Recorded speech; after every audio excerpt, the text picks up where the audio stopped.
అధికార పార్టీలో పదవుల కోసం ఏ స్థాయిలో పోటీ ఉంటుందో ఆ పదవులకు నాయకుల పేర్లు ఖరారు చేయడం కూడా అంతే ఇబ్బందికరంగా ఉంటుంది. ఇప్పుడు డీసీసీల విషయంలో కాంగ్రెస్ పెద్దలు అదే తరహాలో మల్లగుల్లాలు పడుతున్నారు. కీలకమైన ఆ జిల్లాలో కొత్తగా 4 జిల్లాలకు అధ్యక్షుల ఎంపిక కత్తి మీద సామలా మారింది. ఎవరికిస్తే ఎవరితో పేచీ ఉంటుందో అర్థం కాని పరిస్థితి ఏర్పడమే దీనికి కారణంగా తెలుస్తోంది. ఇంతకీ అధికార పార్టీకి తలనొప్పిగా మారిన ఆ జిల్లా ఏది? ఆ కథ ఏంటి? డీసీసీ కోసం డిష్యూమ్ కరీంనగర్ పగ్గాలకు భారీ డిమాండ్. ఒక్క పోస్టుకు 34 దరఖాస్తులు. ఏఐసీసీ దూతల ముందే బాహాబాహి. కాంగ్రెస్ పార్టీ అధికారంలోకి వచ్చిందంటే చాలు పదవుల గోల పతాక స్థాయిలో ఉంటుంది.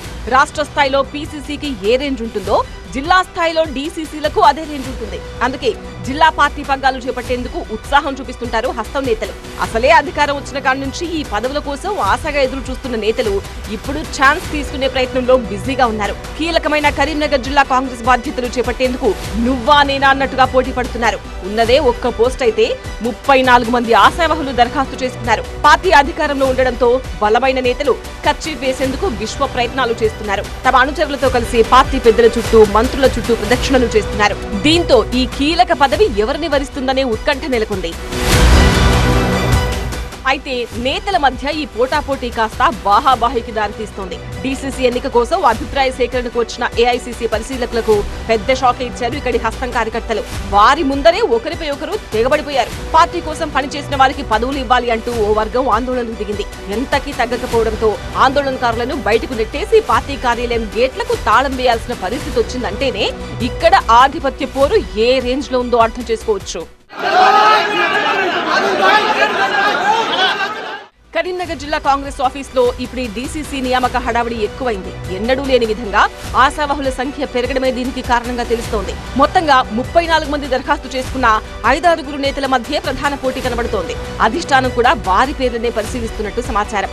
సామాజిక అంశాలను కూడా పరిగణలోకి తీసుకుంటున్నట్టుగా తెలుస్తోంది. కరీంనగర్ కు చెందిన వైద్యుల అంజన్ కుమార్, సుడా చైర్మన్ కోమటిరెడ్డి నరేందర్ రెడ్డి, ఎంపీ ఎన్నికల అభ్యర్థి వెలిచాల రాజేందర్ రావు, ఎమ్మెల్సీ ఎన్నికల అభ్యర్థి నరేందర్ రెడ్డి, జిల్లా గ్రంథాలయ సంస్థ చైర్మన్ సత్తు మల్లేశం, చొప్పదండికి చెందిన పద్మాకర్ రెడ్డి, జమ్మికుంటకు చెందిన కృష్ణారెడ్డి పేర్లు ఎక్కువగా వినబడుతున్నాయి.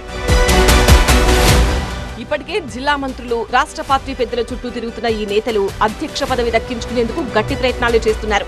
నిజానికి జిల్లాకు కీలక స్థానమైన కరీంనగర్ నియోజకవర్గంలో కాంగ్రెస్ కు ప్రాతినిధ్యం లేదు.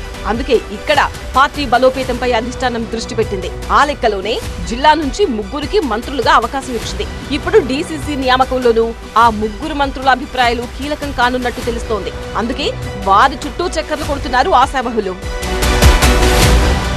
స్థానిక సంస్థల ఎన్నికలకు సమయం దగ్గర పడుతున్న వేళ బలమైన నేత కోసం అన్వేషణ మొదలుపెట్టిన పార్టీ ప్రత్యర్థులకు ధీటైన నాయకుడిని ఎంపిక చేయాలని చూస్తోంది. జిల్లాలో బీఆర్ఎస్ తో పాటు బీజేపీ కూడా బలంగా ఉంది. 2 ప్రతిపక్ష పార్టీలు పట్టు సాధించిన చోట ఆ స్థాయి నాయకత్వాన్ని పార్టీకి అందించాలనే లక్ష్యంతోనే అందరి నుంచి దరఖాస్తులు స్వీకరించింది కాంగ్రెస్ అధిష్టానం. క్షేత్రస్థాయిలో కార్యకర్తల అభిప్రాయాలను తెలుసుకునేందుకు ఏఐసీసీ పరిశీలకులను పంపింది. కానీ ఇక్కడ చూస్తే పరిస్థితి వేరేలా ఉంది.